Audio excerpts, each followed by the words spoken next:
Sebelum menonton, jangan lupa like, subscribe, dan tekan tombol lonceng. Selamat menyaksikan.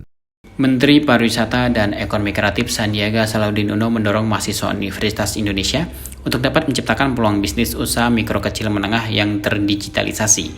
Menparekraf Sandiaga Uno saat menjadi pembicara Yes Goes to Campus Universitas Indonesia dengan tema akselerasi pemulihan ekonomi nasional melalui UMKM berbasis ekonomi kreatif dan pariwisata yang diselenggarakan secara virtual.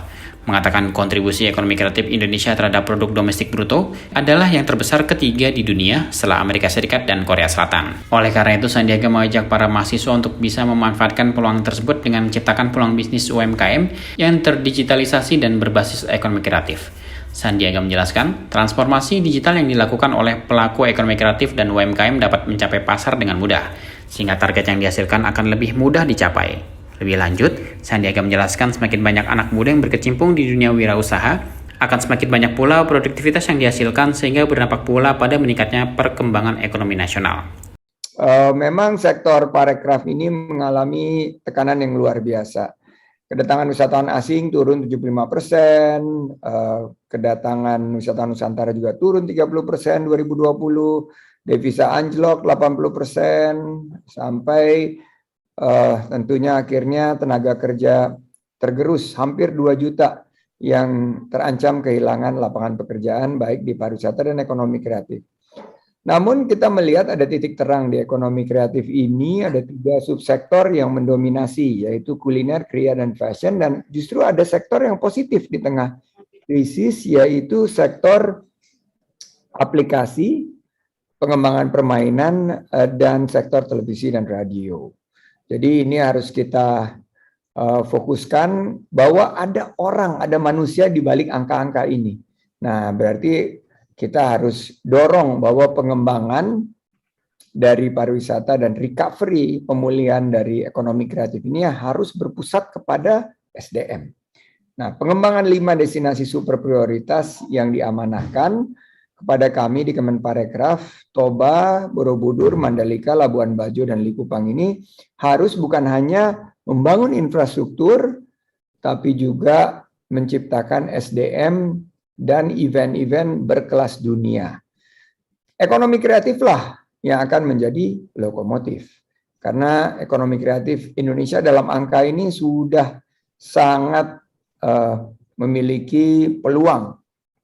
1.100 triliun lebih kontribusi ekonomi kreatif pada PDB Indonesia, menempatkan pada peringkat ketiga dunia dengan 7,44% kontribusinya terhadap PDB nasional, di bawah Amerika yang peringkat 1 dengan Hollywood, Korea Selatan dengan K-pop peringkat 2, kita sudah di peringkat ketiga. Lapangan kerja lebih dari 17 juta menuju 20 juta dengan total jumlah ekspor melebihi 20 miliar dolar.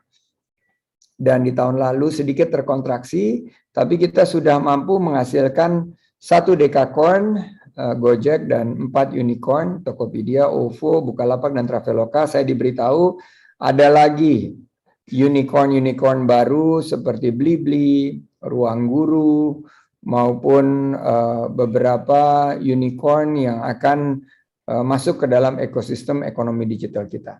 Nah, potensi digital ekonomi kita sangatlah luas, baik dari potensi e-commerce, sudah lebih dari 8 juta penggunaan teknologi, sudah 60% menggunakan media sosial, dan kekuatan kita adalah bonus demografi, karena milenial dan generasi Z ini sudah mencapai hampir setengah dari populasi kita. Nah, saatnya sekarang go digital.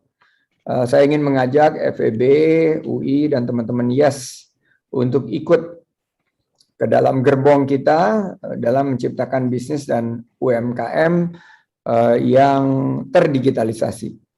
Karena ternyata di tengah pandemi meningkat. Dan ada satu transaksi yang sangat membahagiakan, bahwa transaksi payment di tengah pandemi ini justru meningkat. Dan juga kita melihat 2 juta UMKM telah go digital per 2020. Peran ekonomi kreatif dalam membangkitkan UMKM itu adalah menciptakan sumber daya manusia yang mumpuni, mampu untuk menghasilkan produk bernilai dan berdaya jual tinggi, dengan semangat entrepreneurship yang penuh inovasi dan kreativitas dalam lingkup transformasi digital kita masuk ke ekosistem digital economy.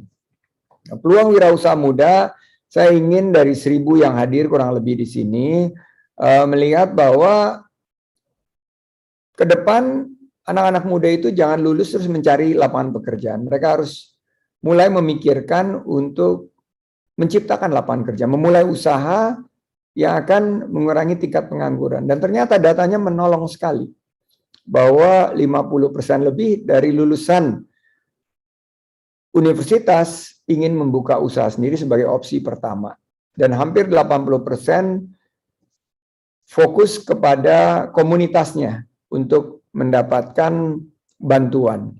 Nah, komunitas seperti Kamipreneur, seperti Yes, Young Entrepreneurs Goes to Campus ini haruslah kita fasilitasi, dan Kemenparekraf akan berkolaborasi dengan para mahasiswa dan para komunitas ini. Dan untuk yang perlu diketahui, karakteristik daripada wirausaha adalah inovatif, risk taking, berani ambil resiko, adaptif dan proaktif, dan selalu upskilling dan reskilling untuk meningkatkan soft skill, kepemimpinan, gaya komunikasi, marketing skill, dan prinsip 4As.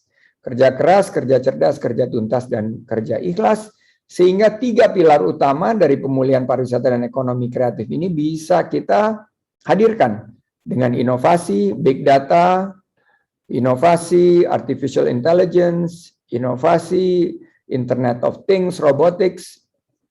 Inovasi secara 360 derajat ini akan menghasilkan paket wisata yang lebih kekinian dan produk atraksi yang lebih personalized, customized, serta mampu untuk ikut tren, serta beradaptasi dengan protokol kesehatan yang kami sebut sebagai CHSE, Cleanliness, Health, Safety, dan Environmental Sustainability.